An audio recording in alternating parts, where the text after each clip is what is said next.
June 25వ తేదీ గురువారము నిర్జల ఏకాదశి ఎంతో పవిత్రమైనటువంటి రోజు.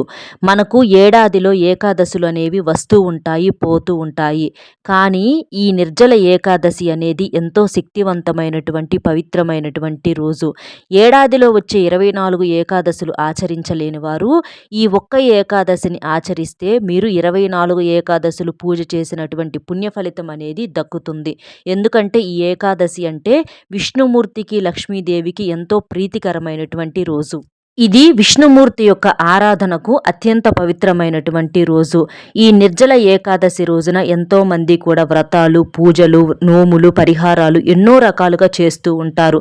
మరి ఇంతటి పవిత్రమైనటువంటి ఈ రోజున విష్ణుమూర్తి యొక్క ఆశీస్సులతో పాటుగా ఆ లక్ష్మీదేవి యొక్క అనుగ్రహం అనేది మన మీద ఉండి మనం ఎప్పుడూ కూడా సంతోషంగా నిండు నూరేళ్లు ఆయు ఆరోగ్యాలతో అష్టైశ్వర్యాలతో తొలతూగాలి అంటే ఈ రోజున ఇంట్లో ఆడవారు పొరపాటున కూడా ఈ కూరలను వండొద్దు, తినొద్దు.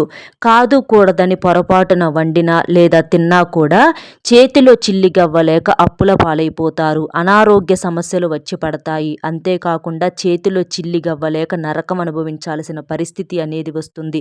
జన్మ జన్మల దరిద్రం అనేది పట్టి పీడిస్తుంది. ఎందుకంటే మనం తినేటటువంటి ఆహారాన్ని బట్టే మన యొక్క ఆలోచన విధానము, మన శారీరక ఆరోగ్యము, శక్తి, మానసిక ఆరోగ్యము ఇలాంటివన్నీ కూడా ఆధారపడి ఉంటాయి. ఇలాంటి రోజుల్లో ఉండేటటువంటి కూరలు ఏంటంటే మన పూజలు అనేవి ఎంత కష్టపడి చేసినా కూడా వాటికి ఎలాంటి ప్రతిఫలం అనేవి లేకుండా చేస్తాయన్నమాట. కాబట్టి అలాంటి పొరపాటు అనేది జరగకూడదు అంటే ఈ రోజున కూరల విషయంలో తప్పనిసరిగా జాగ్రత్తలు అనేవి తీసుకోవాలి. ఇంతకీ ఏ కూరలను వండకూడదు, అలాగే ఏ కూరలను వండుకోవచ్చు, అలాగే ఏకాదశి యొక్క టైమింగ్స్ ఏంటి, ఏకాదశి రోజున చేయాల్సినటువంటి పూజలేంటి, పరిహారాలేంటి, చేయకూడని పనులేంటి, స్నానం చేసే నీటిలో ఏం వేసుకొని చేయాలి, ఇవన్నీ కూడా ఇప్పుడు క్లియర్గా చూద్దాం. జాగ్రత్తగా విని ఇంకొంతమందికి వీడియో అనేది రీచ్ అవ్వటం కోసం దయచేసి వీడియోకి ఒక లైక్ ఇచ్చి సపోర్ట్ చేయండి. ఈ నిర్జల ఏకాదశి టైమింగ్స్ అనేది ఇక్కడ నేను చెప్తాను, జాగ్రత్తగా వినండి. ఈ నిర్జల ఏకాదశి తిథి ప్రారంభం అనేది జూన్ 24వ తేదీ సాయంత్రం 6:12 మొదలవుతుంది. ఇక ముగింపు ఎప్పుడంటే జూన్ 25వ తేదీ రాత్రి 8:09 ఏకాదశి తిథి అనేది ముగుస్తుందన్నమాట. ఇవి ఏకాదశి యొక్క టైమింగ్స్. కానీ మనకేంటంటే 25వ తేదీ అంటే మనకు ఉదయం నుంచి లెక్క కాబట్టి మనకు 25వ తేదీయే ఏకాదశి అనేది లెక్కలోకి వస్తుందన్నమాట. ఈ రోజున కొన్ని పొరపాట్లు అనేవి చేయకూడదు. అందులో ముఖ్యంగా గోళ్ళు కొరుక్కోవటము, గోళ్ళు కత్తిరించుకోవటము, అలాగే జుట్టు విరబోసుకోవటము, మగవాళ్ళు క్రాఫ్ట్ చేయించుకోవటము, గడ్డాలు అంటే షేవింగ్ చేయించుకోవటం కావచ్చు, హెయిర్ కటింగ్ చేయించుకోవటం కావచ్చు, అలాగే తలకు నూనె రాసుకోవటము, ఇలాంటి పొరపాట్లు అనేవి పొరపాటున కూడా చేయకూడదు. ఎందుకంటే ఈ రోజున ఇలాంటి పొరపాట్లు అనేవి చేయటం వలన జన్మ జన్మల దరిద్రం అనేది మిమ్మల్ని పట్టి పీడిస్తుంది. ఇంకా దీనితో పాటుగా భార్యాభర్తలు కూడా తప్పనిసరిగా బ్రహ్మచర్యం అనేది పాటించాలి. లేదంటే మాత్రం పితృదోషాలు, పితృశాపాలు అనేవి మీ జాతకంలో ఎక్కువగా పెరిగి భార్యాభర్తలు దూరమయ్యే అవకాశం అనేది ఉంటుంది. గొడవలు ఎక్కువగా పెరుగుతాయి. అలాగే ఈ నిర్జల ఏకాదశి రోజున నలుపు రంగు వస్త్రాలు ఎట్టి పరిస్థితుల్లో కూడా వేసుకోకూడదు. అలా కాదు కూడదని నలుపు అంటే మీరు ఆడవాళ్ళైతే బ్లౌజ్ రూపంలో, మగవాళ్ళైతే షర్టులు లేకపోతే బనియన్స్ ఇలా ఏ రూపంలో కూడా ఈ నిర్జల ఏకాదశి రోజున నలుపు రంగు వస్త్రాలు ధరించకూడదు. నష్టాల పాలు, నిందల పాలవుతారు. ఈరోజు ప్రతి ఒక్కరూ కూడా చక్కగా సూర్యోదయానికి ముందుగానే నిద్ర అనేది లేచి ఇంటిని వాకిల్ని కూడా శుద్ధి చేసుకోవాలన్నమాట. మనకు ప్రత్యేకమైనటువంటి ఇలాంటి తిథుల్లో ఎప్పుడూ కూడా ఎండెక్కే వరకు పడుకోకూడదు. సూర్యుడు రావటానికి ముందుగానే నిద్ర లేచి గుమ్మానికి బయట శుభ్రంగా చీపురుతో చిమ్మి చక్కగా కడిగి ముగ్గులు వేసుకొని పసుపు కుంకుమలు అనేవి ఏకాదశి రోజున చల్లుకోవాలి. అలాగే ఇల్లంతా కూడా శుభ్రంగా చీపురుతో చిమ్మి చక్కగా ఇల్లంతా శుద్ధి చేసుకోవాలి. ఎందుకంటే మనకు గురువారంతో కలిసి రావటం ఇంకా చాలా గొప్ప విశేషము. గురువారం అంటే లక్ష్మీదేవికి ఎంతో ప్రీతికరమైనటువంటి రోజు. శుక్రవారం కన్నా కూడా ఎక్కువగా ఈ గురువారం అంటేనే ఇష్టం అన్నమాట. కాబట్టి ఇంతటి పవిత్రమైనటువంటి రోజు వచ్చింది కాబట్టి ఇలా ఇంటిని వాకిలిని శుద్ధి చేసుకొని నీటిలో కాస్తంత రాళ్ళ ఉప్పును వేసేసి ఇల్లంతా కూడా శుభ్రంగా తుడుచుకోవాలి. అలా శుద్ధి చేసిన తర్వాత ఇంట్లో పసుపు నీటిని చిలకరించాలి. చల్లాలి. ఇలా పసుపు నీటిని చల్లటం వలన ఇంట్లో ఉన్నటువంటి దోషాలు, కీడు ఇలాంటివన్నీ కూడా పూర్తిగా తొలగిపోయి ఇల్లు శుద్ధిగా మారుతుంది. తరువాత ధూపం వేసుకోవాలి. ఉదయం వేళ అలాగే సాయంత్రం వేళలో కూడా ధూపము, సాంబ్రాణి పొడి, గుగ్గిలం పొడి ఇలాంటివన్నీ కలిపి మీరు ధూపం వేసుకోవటం వలన ఇంట్లో ఉన్నటువంటి దుష్ట శక్తులన్నీ కూడా బయటికి పారిపోతాయి. ఇల్లంతా కూడా ఒక మంచి సువాసనగా ఉంటుందన్నమాట. అలాగే తప్పనిసరిగా ప్రతి ఒక్కరూ కూడా తలస్నానం అనేది ఈ నిర్జల ఏకాదశి రోజున చేయాలి. ఈ రోజున స్నానం చేసేటటువంటి నీటిలో చిటికెడంత పసుపును కానీ, లేదా ఒక స్పూను రాళ్ళ ఉప్పును కానీ, లేదా ఒక గుప్పెడు వేపాకులను కానీ, లేదా తులసి ఆకులనైనా సరే మీరు వేసుకొని స్నానం అనేది చెయ్యొచ్చు. అయితే తులసి ఆకులను ఈ నిర్జల ఏకాదశి రోజున పొరపాటున కూడా చెట్టు నుంచి తెంపకూడదు. మీరు ముందు రోజే సిద్ధం చేసుకొని పెడితే చాలా మంచిదనమాట. ఇలా ఈ వస్తువులు అన్నీ అవసరం లేదు. ఇందులో మీ యొక్క వీలును బట్టి ఏ ఒక్క వస్తువు వేసుకొని స్నానం చేసుకున్నా కూడా మీకు సరిపోతుందనమాట. ఇలా స్నానం చేయటం వలన మీరు పుణ్య నదుల్లో స్నానం చేసినంత పుణ్య ఫలితం అనేది మీకు కలుగుతుంది. మీ జాతక దోషాలన్నీ కూడా కడుక్కొని పోయి మీ యొక్క దేహం అనేది వజ్రంలాగా మారి నిండు నూరేళ్ల ఆయుష్ అనేది కలుగుతుంది. అలా స్నానం చేసిన తర్వాత పసుపు రంగు వస్త్రాలు కానీ, ఆకుపచ్చ రంగు వస్త్రాలు కానీ, పసుపు ఆకుపచ్చ రంగు కలిసిన వస్త్రాలు కానీ ధరిస్తే చాలా మంచిది. ఎందుకంటే విష్ణుమూర్తికి పసుపు రంగు అంటే చాలా ఇష్టము. కాబట్టి ఇలాంటి రంగు వస్త్రాలు అనేవి ధరించండి. అలాగే ఆడవాళ్ళు నుదుటిన కుంకుమ బొట్టు అనేది పెట్టుకోవాలి. అలాగే కాళ్ళకు పసుపు రాసుకోవటము, కాళ్ళకు పట్టీలు పెట్టుకోవటము, మెట్టెలు పెట్టుకోవటము, ఇలా ఆడవారు ఏంటంటే కలకలలాడుతూ ఉంటే ఆ ఇంటికి బాగా కలిసి వస్తుంది. ఇంకా మెడలో నల్ల పూసలు అనేవి తప్పకుండా ధరించాలి. ఇలా మీరు మెడలో నల్ల పూసలు వేసుకోవటం వలన మీ యొక్క భర్త ఆయుష్ అనేది పెరుగుతుంది, సంపాదన పెరుగుతుంది, నరదిష్టి కూడా తొలగిపోతుంది. ఇంకా చేతులకు పసుపు ఆకుపచ్చ రంగు కలిసినటువంటి గాజులు, మట్టి గాజులు ఉంటాయి కదా, అవి వేసుకొని మీరు పూజ చేసినట్లయితే మీకు అష్టైశ్వర్యాలు సిద్ధిస్తాయి. మీకున్నటువంటి చెడు మొత్తం కూడా పూర్తిగా తొలగిపోతుంది ఆ గాజుల సవ్వడిలో. అలాగే తప్పకుండా తల్లో పువ్వులు అనేవి పెట్టుకోవాలన్నమాట. మీకు తోచినటువంటివి అంటే గులాబీ పుష్పాలు కానీ, లేదా మల్లె పువ్వులు కానీ, ఏదైనా సరే మనం పూజ చేసేటప్పుడు తప్పనిసరిగా తల్లో పూలు అనేది పెట్టుకోవాలి. అలా చక్కగా పూలు పెట్టుకొని ఇలా నిండుగా అలంకరణ చేసుకొని పూజ చేస్తే చాలా మంచిది, బాగా కలిసి వస్తుంది. ఇంకా గడపలకు పసుపు రాసి కుంకుమ బొట్లు అనేవి పెట్టుకోవాలి. గుమ్మానికి ఇరువైపులా స్వస్తిక్ గుర్తులు అనేవి వేసుకోవాలి. గడపల దగ్గర చక్కగా ముగ్గులు వేసి సాయంత్రం సంధ్యావేళలో గుమ్మానికి ఇరువైపులు కూడా దీపాలు వెలిగించాలి. తమలపాకుల తోరణాన్ని కట్టుకోవచ్చు గుమ్మానికి, రావి ఆకుల తోరణాన్ని కట్టుకున్నా కూడా మీకు బాగా కలిసి వస్తుంది. అలాగే పూజలో యాలకుల మాలను స్వామివారికి సమర్పించండి. ఇలా చేయటం వలన అప్పుల బాధ పూర్తిగా తొలగిపోతుంది. ఇంకా ఈ రోజున గ్యాస్ పొయ్యిని కూడా చక్కగా తుడిచి పసుపు కుంకుమలు అనేవి సమర్పించి ముగ్గు వేసి పాలు పొంగిస్తే చాలా మంచిదనమాట. ఇలా ఇంట్లో పాలు పొంగించడం వలన సిరి సంపదలు అనేవి పొంగి పొర్లుతాయి. వంటగదిని గ్యాస్ పొయ్యిని శుభ్రంగా ఉంచుకోవటం వలన లక్ష్మీ కటాక్షం అనేది మీకు త్వరగా కలుగుతుంది. ఇంకా నైవేద్యంగా గారెలు, బూరెలు, పొంగలి, పులిహార ఇలాంటివన్నీ కూడా మీరు నైవేద్యంగా చేసి స్వామివారికి సమర్పించవచ్చు. లేదా ఒక చిన్న బెల్లం ముక్కనైనా సరే మీరు పూజలో పెట్టి చక్కగా దేవుడికి పూజ చేసుకుంటే చాలా చాలా మంచిదనమాట.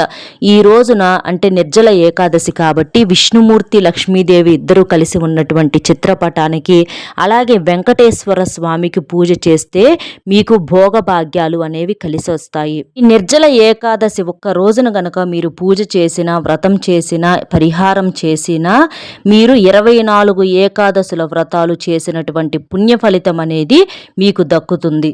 నిర్జల అంటే నీరు లేకుండా ఉండటం అని అర్థము. ఈ రోజున భక్తుడు సూర్యోదయం నుంచి మరుసటి రోజు ద్వాదశి వరకు ఆహారము, నీరు రెండింటిని తీసుకోకుండా ఉపవాసం ఉండగలిగే శక్తి ఉంటే చాలా మంచిది.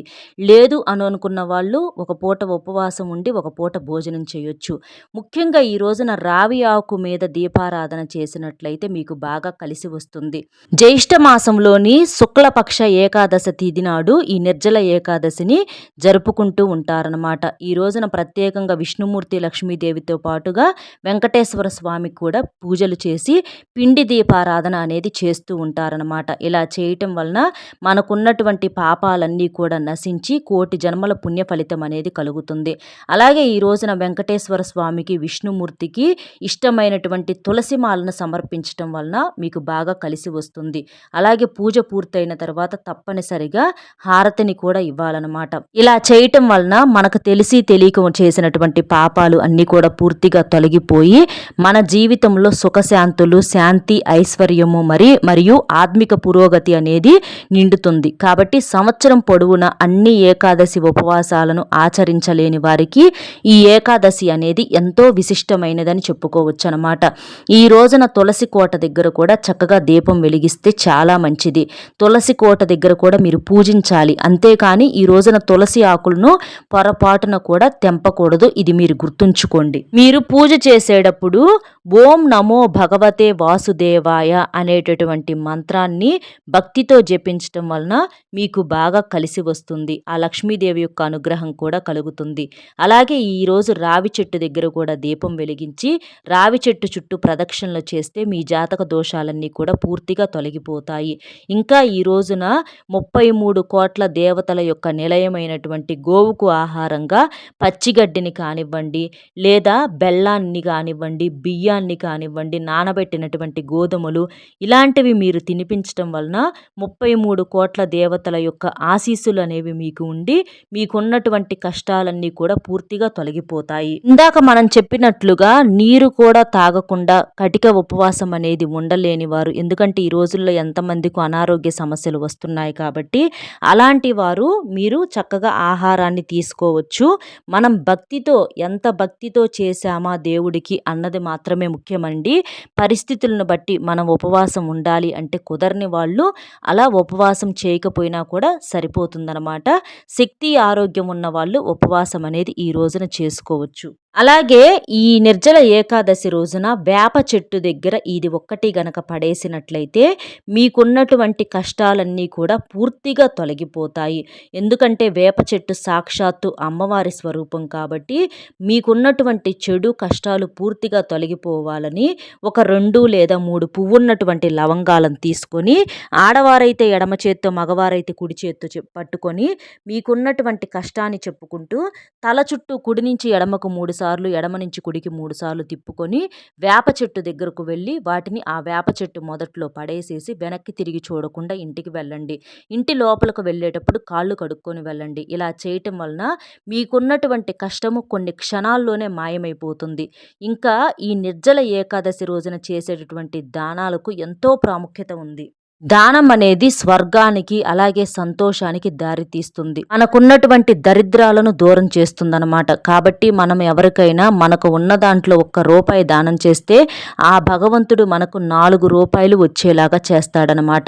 ఈ రోజున నీటితో నిండినటువంటి మట్టి కుండను కానివ్వండి, బట్టలను కానివ్వండి, పండ్లు మరియు పువ్వులను కానివ్వండి, లేదా గొడుగును కానివ్వండి, చల్లటి పానీయాలను కానివ్వండి, లేదా ఒక వ్యక్తికి ఆహారాన్ని కానివ్వండి, మీరు దానం చేసినట్లయితే మీకు కోటి జన్మల పుణ్య ఫలితం అనేది కలుగుతుంది. మీకున్నటువంటి కష్టాలన్నీ కూడా పూర్తిగా తొలగిపోయి మీరు పట్టిందల్లా కూడా బంగారంగా మారుతుంది. పూజ చేసేటప్పుడు తప్పనిసరిగా పూజలో పసుపు, కుంకుమ, అలాగే చందనము, అక్షింతలు, అగరబొత్తులు, ముఖ్యంగా తులసి ఆకులను కానీ తులసి మాల కానీ తప్పకుండా పూజలో ఉండేలాగా చూసుకోండి. అలాగే పూజ చేసేటప్పుడు చక్కగా ఒక పీటను తీసుకొని దాన్ని శుభ్రంగా కడిగి దానికి పసుపు రాసి కుంకుమ బొట్లు పెట్టేసి ఒక పసుపు రంగు వస్త్రాన్ని పరిచి దానిపైన విష్ణుమూర్తి లక్ష్మీదేవి యొక్క పటాన్ని ఉంచి గంధము, కుంకుమ, పుష్పాలతో అలంకరణ చేసి మీరు పూజ అనేది చేసుకుంటే బాగా కలిసి వస్తుంది. ఇంకా పూజలో తప్పనిసరిగా రాగి చెంబును కూడా ఉండేలా చేయండి. రాగి చెంబు నిండా నీటిని నింపి పూజలో ఉంచడం వలన మీకు బాగా కలిసి వస్తుంది. రాగి చెంబు రాబడిని పెంచుతుంది. అలాగే ఈ నిర్జల ఏకాదశి రోజున ఇంటికి ఒక ఉప్పు ప్యాకెట్ను తెచ్చుకుంటే మంచిది. అలా ఉప్పును తీసుకొచ్చుకొని ఆ ఉప్పులో చిటికెడంత పసుపు, అలాగే కుంకుమ, ఇంకా లవంగాలు 4, 1 రూపాయి బిళ్ళను ఉంచి ఇల్లంతా కూడా కలియ తిప్పి సాయంత్రం సంధ్యావేళలో ఈ పరిహారం అనేది చేసుకోండి. ఇలా ఇలా ఇల్లంతా కూడా తిప్పటం వలన ఇంట్లో ఉన్నటువంటి నెగిటివ్ ఎనర్జీ అంతా పూర్తిగా తొలగిపోతుంది. ఇందులో ఉన్నటువంటి వస్తువులు వాటన్నింటినీ కూడా లాగేస్తాయన్నమాట. అలా తిప్పిన తరువాత ఆ బౌల్ను తీసుకువెళ్ళి మీ ఇంట్లో బీరువా కింద పెట్టండి. ఇలా చేయటం వలన ఇంకా ఇంట్లో ఉన్నటువంటి చెడును మొత్తాన్ని కూడా గ్రహించి బీరువాలోకి మనకు డబ్బులు రావటమే కానీ ఖర్చు అవ్వకుండా ఈ పరిహారం అనేది చేస్తుంది. తర్వాత శుక్రవారం రోజు కాబట్టి శుక్రవారం కూడా అలాగే ఉంచి శనివారం రోజున ఈ ఉప్పును అలాగే పసుపు కుంకుమ లవంగాలను ఏదన్నా పారే నీటిలో కానీ ఎవ్వరు తొక్కన చోట కానీ పడేసేసి ఈ రూపాయి బిళ్ళను ఎవరికైనా దానంగా ఇవ్వండి. ఇలా చేయటం వలన మీ ఇంట్లో ఉన్నటువంటి నెగిటివ్ ఎనర్జీ అంతా కూడా పూర్తిగా తొలగిపోయి మీకు విపరీతంగా కలిసి వస్తుంది. ఈ పరిహారం చేయటం వలన ఆ అదృష్టం ఏంటనేది మీకే అర్థమవుతుంది. చాలా పవర్ఫుల్ పరిహారం ఈ ఉప్పు పరిహారము. లేదు మాకు పరిహారం చేసే ఆసక్తి లేదనుకున్న వాళ్ళు ఒక చిన్న ఉప్పు ప్యాకెట్నైనా సరే ఇంటికి తీసుకొచ్చుకోవటం వలన ఆ రూపంలో లక్ష్మీదేవి మీ ఇంట్లో అడుగు పెడుతుంది. అలాగే విష్ణుమూర్తికి ఎంతో ఇష్టమైనటువంటి ఒక చిన్న పసుపు ప్యాకెట్ని తెచ్చుకున్నా కూడా ఈ రోజున చాలా మంచిది. విష్ణుమూర్తి యొక్క అనుగ్రహం అనేది కలుగుతుంది. ఎందుకంటే గురువారం పసుపును తెచ్చుకుంటే మీకున్నటువంటి జాతక దోషాలు పోయి జాతకంలో గురుబలం అనేది పెరుగుతుంది. ఇంకా ఈ రోజున ఒక అత్తరు సీసాను తీసుకొచ్చుకొని మీ ఇంటి గుమ్మాల దగ్గర గడపల దగ్గర దేవుడు పూజ గది దగ్గర చల్లితే ఆ సువాసనకు లక్ష్మీదేవి ఆకర్షితురాలవుతుంది. అలాగే ఈ రోజున యాలకుల ప్యాకెట్ ఒక చిన్నదాన్ని తీసుకొచ్చుకుంటే మీకు ఐశ్వర్యం అనేది సిద్ధిస్తుంది. యాలకులు ఏంటంటే ధనాన్ని విపరీతంగా ఆకర్షిస్తాయి. కాబట్టి ఒక చిన్న యాలుక్కాయల ప్యాకెట్ను తీసుకొచ్చుకున్నా కూడా మీకు బాగా కలిసి వస్తుంది. ఇంకా ఈ రోజున బెల్లాన్ని కొనుక్కొచ్చుకున్నా కూడా చాలా మంచిది. బెల్లాన్ని కొనుక్కొచ్చుకుంటే మీకు బంగారము భూములు కొనుక్కునే యోగాలు అనేవి సిద్ధిస్తాయి. అలా తీసుకొచ్చుకొని దానితో పాయసం కానీ పొంగలి కానీ లేదా కాస్తంత నీటిలో బెల్లం కలిపినటువంటి నీటిని సిద్ధం చేయటం కానీ ఇలా చేస్తే మంచిదనమాట. ఇవన్నీ అవసరం లేదండి. ఇందులో మీ అవసరాన్ని బట్టి 2 వస్తువులు తెచ్చుకున్నా కూడా సరిపోతుందనమాట. ఇక మరి మనం చేసేటటువంటి పూజలు పరిహారాలు ఆ దైవానికి చెందాలంటే ఈ రోజున వండకూడని కూరలు ఏంటనేది కూడా ఇక్కడ మనం క్లియర్గా చూసేద్దాము. ఎందుకంటే కూరలు అనేవి చాలా ముఖ్యమైనటువంటి పాత్రను పోషిస్తాయన్నమాట. ఈ రోజున ముఖ్యంగా ఏంటి అంటే మనకు ఈ ఎరుపు రంగులో ఉన్నటువంటి క్యాబేజీ కావచ్చు లేదా ఎర్రటి క్యాలీఫ్లవర్ కావచ్చు, అంటే ఒక్క ఎరుపు రంగులో మాత్రమే కాదు, మామూలుగా క్యాబేజీ అయినా క్యాలీఫ్లవర్ అయినా సరే ఇలాంటి వాటిని వండకూడదు, తినకూడదు. ఎందుకంటే ఇవి నాన్ వెజ్ యొక్క ఘాటును పోలి ఉంటాయి. వీటి వల్ల చాలామందికి కూడా అనారోగ్య సమస్యలు అనేవి ఎక్కువ అవుతూ ఉంటాయన్నమాట. ఇప్పుడు ఈ రోజుల్లో థైరాయిడ్ అని షుగర్ అని బీపీలని ఎంతోమంది కూడా అనారోగ్య సమస్యలతో ఇబ్బంది పడుతున్నారు. ఇంకా ఏకాదశి రోజున ఈ కూరలను వండటం వలన నెగిటివ్ అనేది ఎక్కువగా పెరుగుతుందన్నమాట. అంటే మన యొక్క బుద్ధి మందగించటము, గ్రహాలు వ్యతిరేకంగా మారటం ఇలాంటివి కూడా జరిగే అవకాశం అనేది ఉంటుంది. కాబట్టి ఈ నిర్జల ఏకాదశి రోజున క్యాబేజ్ క్యాలీఫ్లవర్ ఇలాంటి వాటిని వండొద్దు, తినొద్దు. తర్వాత పొట్లకాయ, ఈరోజు పొట్లకాయ కూరను పొరపాటున కూడా వండొద్దు, తినొద్దు. ఎందుకంటే ఈరోజు కొంతమంది శివాలయానికి వెళ్ళి శివుడికి అభిషేకం చేసేవాళ్ళు కూడా ఉంటారనమాట. కాబట్టి ఈ ఏకాదశి రోజున ఎట్టి పరిస్థితుల్లో పొట్లకాయలను పొరపాటున వండొద్దు, తినొద్దు. ఎందుకంటే ఈ రోజున విష్ణుమూర్తి యొక్క ఆలయంతో పాటుగా వెంకటేశ్వర స్వామి ఆలయానికి కూడా కొంతమంది వెళ్తూ ఉంటారు. అలాగే కొంతమంది ఏంటంటే శివాలయానికి వెళ్ళి శివలింగానికి అభిషేకం చేసినా కూడా ఈరోజు మంచిది కాబట్టి అలా కొంతమంది అభిషేకాలు అనేవి చేస్తూ ఉంటారు. కాబట్టి ఈ రోజున ఈ పొట్లకాయలను ఎట్టి పరిస్థితుల్లో వండటం కానీ తినటం కానీ పొట్లకాయలను కట్ చేయటం కానీ చేయొద్దు. కాదు కూడదని వండినా తిన్నా కూడా పాపం అనేది చుట్టుకుంటుంది. తరువాత దోసకాయ, ఈరోజు దోసకాయలను ఏ రూపంలో వండొద్దు, తినొద్దు. దరిద్ర బాధలు అనేవి పట్టి పీడిస్తాయి. దోసకాయ పచ్చడి రూపంలో కానీ దోసకాయ పప్పు రూపంలో కానీ ఇలా ఏ రూపంలో వండొద్దు. ఇక తరువాత సొరకాయను కూడా ఈ రోజున వండొద్దు, తినొద్దు. ఎందుకంటే ఈ సొరకాయలో నీటి భాగం అనేది చాలా ఎక్కువగా ఉంటుంది. ఆరోగ్యపరంగా మంచిదే కానీ ఈ రోజున మాత్రం వండకూడదు, తినకూడదు. తరువాత బెండకాయలు, ఈ బెండకాయలను వండటం వలన తినటం వలన మన జాతకంలో ఉన్నటువంటి నాగదోషాలు సర్పదోషాలు అనేవి విపరీతంగా పెరుగుతాయి. కాబట్టి ఈ ఏకాదశి రోజున పొరపాటున కూడా బెండకాయలను వండొద్దు, తినొద్దు. కాదు కూడదని వండినా తిన్నా కూడా మన జీవితంలో విపరీతమైన కష్టాలు అనేవి పెరుగుతాయి. ఇంకా వంకాయలను ఈ నిర్జల ఏకాదశి రోజున వండినా తిన్నా అప్పుల పాలైపోతారు, నరకం అనుభవిస్తారు. చేస్తారు. ఈ వంకాయలు అనేవి ఎక్కువగా నెగిటివ్ ఎనర్జీని కలిగి ఉంటాయి. ఈ వంకాయలను వండుకొని తినటం వలన లేనిపోని అనారోగ్య సమస్యలు కూడా వచ్చి పడుతూ ఉంటాయి. కాబట్టి వంకాయలను వండొద్దు, తినొద్దు. తరువాత కందిపప్పు. పప్పును కూడా ఈరోజు వండొద్దు, తినొద్దు. అప్పుల పాలైపోతారు. ఎందుకంటే పప్పు అనేది శాకాహారం అయినప్పటికీ కూడా ఈ నిర్జల ఏకాదశి రోజున వండుకొని తినటం వలన అప్పుల పాలైపోయే అవకాశం అనేది ఉంటుంది. అనారోగ్య సమస్యలు వచ్చి పడే అవకాశం అనేది ఉంటుంది. అంటే గ్యాస్ట్రిక్ ప్రాబ్లమ్స్ కావచ్చు, వాతము, కఫము ఇలాంటివి వచ్చే అవకాశం అనేది ఉంటుంది. కాబట్టి అంటే మనం ఎప్పుడూ కూడా ఎక్కువగా పప్పులు వండుకుంటూ ఉంటాము. అలాగే ఎర్ర కందిపప్పును కూడా వండుకుంటూ ఉంటాము. కానీ ఈ రోజున మామూలు పప్పు కానీ, ఎర్ర కందిపప్పును కానీ వండొద్దు, తినొద్దు.